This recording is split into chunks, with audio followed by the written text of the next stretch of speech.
Let's begin today's Vanguard news with Bushiroad unveiling the key visuals for the upcoming Vanguard DivineZ anime. Judging from this image alone, the main protagonist is going to get a marketable plushie so all the fangirls can go all he has a soft side.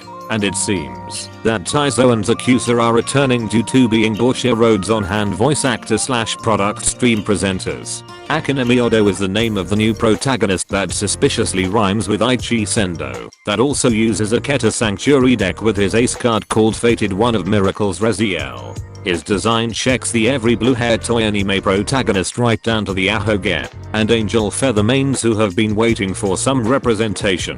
Your time is now, as I would say, but we don't even know how it works, so you only get the aesthetic to work with. On a side note, what the hell is Bushiroad's obsession with making the protagonist wear really baggy clothes? And what the hell are those? As mentioned earlier, Taizo and Zakusa are coming back for reasons mentioned earlier, as well as making Welstra and Zorga the actual Blackwings of the franchise, because they can no longer use Michiru for reasons I would like to cover in a different video in the future. Welstra Blitzarms and Zorga Nadia will be the names of their new ace cards respectively, so players who have invested money on these ride lines are going to eat really good tonight, as they don't have to throw away most of their card pool and even sell their excess cards at a markup price. The new waifu of the series, that is voiced by Yuki from Dear Day's voice actor, Yuka Nishio, is named now in a bet, with her ace card being a Dragon Empire card called Fated One of Unparalleled Varga Dragries. She checks the strong independent heroine that don't need no man or girly deck until she meets the main protagonist and she's relegated to a background character. Isn't that right, Megumi? But props for Bushiroad in making a bait and switch with her original reveal having green clothes and making everyone believe she was another Stoicheia user. The fact that she's using what appears to be a samurai dragon is going to make me into a Dragon Empire main. Bonus points if Varga Dragries turns into a cute anime girl, and you can consider me enlisted in the nation assuming I solve my YouTube monetization issue by then. The other new waifu of the series is named Makoto Saito, voiced by Hiroki Iwata, better known for doing the voice of Mahiru from Review Starlight. Her ace card is called Fated One of Ever-Changing Chris Rain, which finally puts Lyrical Monasteria in the anime. No, I don't consider Himari from Wool Dress. Her only job was to look cute and be defeated off screen.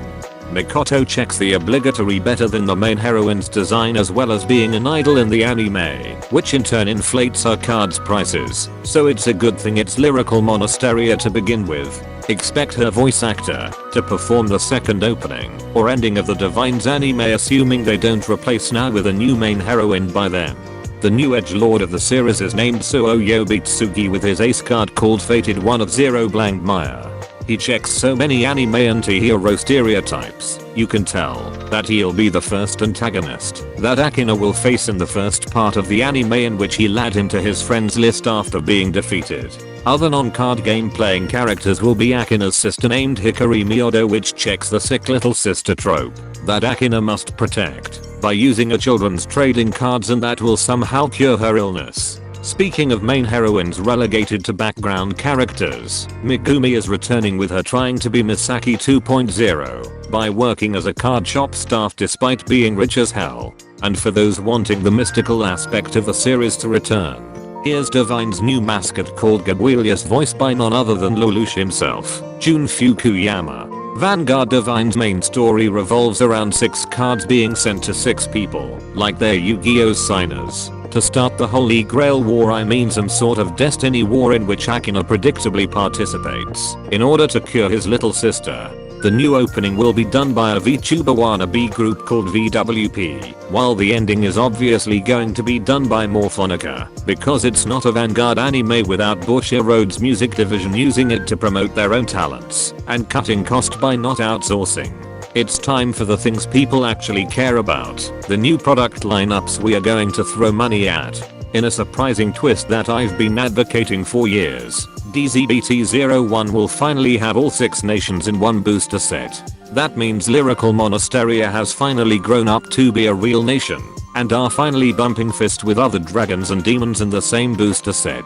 DZBT01 will contain the new version of D-Series Sentinels that can also be obtained through the new startup trial decks, vanilla triggers that can be put in every nation deck, Since the Bang Dream crits and reprints of all the original overtriggers including Valnout and Idus Pharaoh, it seems that only Katrina will be the lyrical Monasteria overtrigger that will be reprinted, and so my chances of getting Esperanza for my collection is once again foiled. The 6 new ace cards from the anime will have unique skills called a divine skill which can only be used once per game. On top of finally giving the series title to not just the main protagonist, this is probably the reason Bushiroad didn't want to put them in start decks, since it would be easier to get, and it meant less booster sales for them. Someone in the comments will probably defend this practice by saying that it's to not confuse new players with the new skill, in which I ask, what new players? DZBT-01 will contain 4 of the 6 DivineZ units, while DZBT-02 will contain the remaining 2.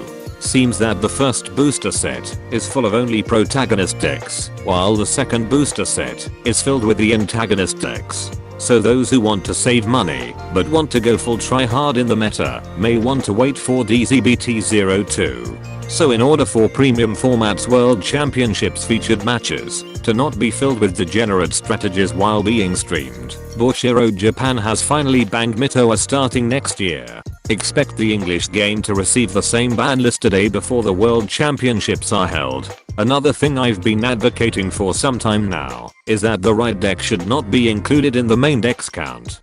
Bushiroad's R&D must have seen my YouTube community poll and has done just that by making players run 4 extra cards in the main deck starting next year. With that much real estate space, you can probably put those Blitz order cards you never had the space for, and you're less likely to lose from decking out. This also explains why the upcoming startup trial decks has 55 cards, since you must have 50 cards in your main deck on top of having 4 cards in your right deck.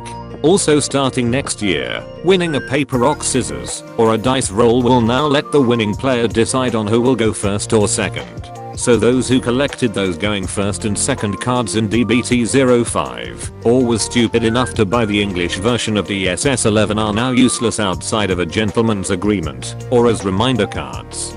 Take note that this is for the Japanese version of the game. The English side has yet to make any announcement of when they'll implement this. As for the remaining card in the stand-up trial deck, Bushiroad is introducing a new crest card that uses a new energy resource like done in One Piece. Energy Generator is a right deck crest card which you can only have 1 copy of. You put this into your crest zone when you ride, and it gets 3 energy charge if you went second. It can only hold up to 10 energy charge. You charge 3 energy at the start of your ride phase, and once per turn you can pay 7 energy to draw a card. Wait a minute, a crest card that accumulate counters. 6 ace cards being given to 6 chosen people, and card games on dragons in the manga. Vanguard DivineZ is turning into a Yu-Gi-Oh! 5D's ripoff. Like this crest card is just Speed World 2, but without the burn or destruction effects. And the 2 Griffo Guillamains in your locals can't even get this crest card until their grade 3 right turn. Just one more reason to throw away the so-called final boss of Will Dress. If you plan to use counters or dice to count your energy, Bushiroad is outright giving you the middle finger by forcing players to use this energy cards. So on top of needing a 50 card main deck, 5 cards in the right deck, and other miscellaneous stuff like tokens, markers, G units, and now energy, Bushiroad just outright screwed over anyone who bought the Nation Deck Vault. Despite my financial issues, I'm so glad that I never get offered any product promotions and making myself look like a fucking shill. With a new resource comes new cards that exploit it, with the first being a Cray Elemental promo card. Light Elemental per power, while on Vanguard or Rearguard lets you pay 4 energy instead of discarding a card when you would ride a card from your eye deck. And when it's placed on Rearguard or Guardian Circle, you can pay 2 energy to get 5k power and shields. Can't say it's good or bad, but it might come in handy in times when you don't want to discard any key pieces in your hand just to ride. Finally, here are some Q&A for the energy generator, like you can only have up to 10 energy at a time. Being able to use it in other decks with other crest cards like strides. You cannot use dice or counters as mentioned earlier. It can only be put in your eye deck, and can only be used in standard format. And that concludes this Vanguard news without the bullshit. Special thanks to my Patreon members. Every paid member is the equivalent of me eating for a day. Be sure to subscribe and let me know in the comments if you bought a Nation Egg Vault and severely regretting it.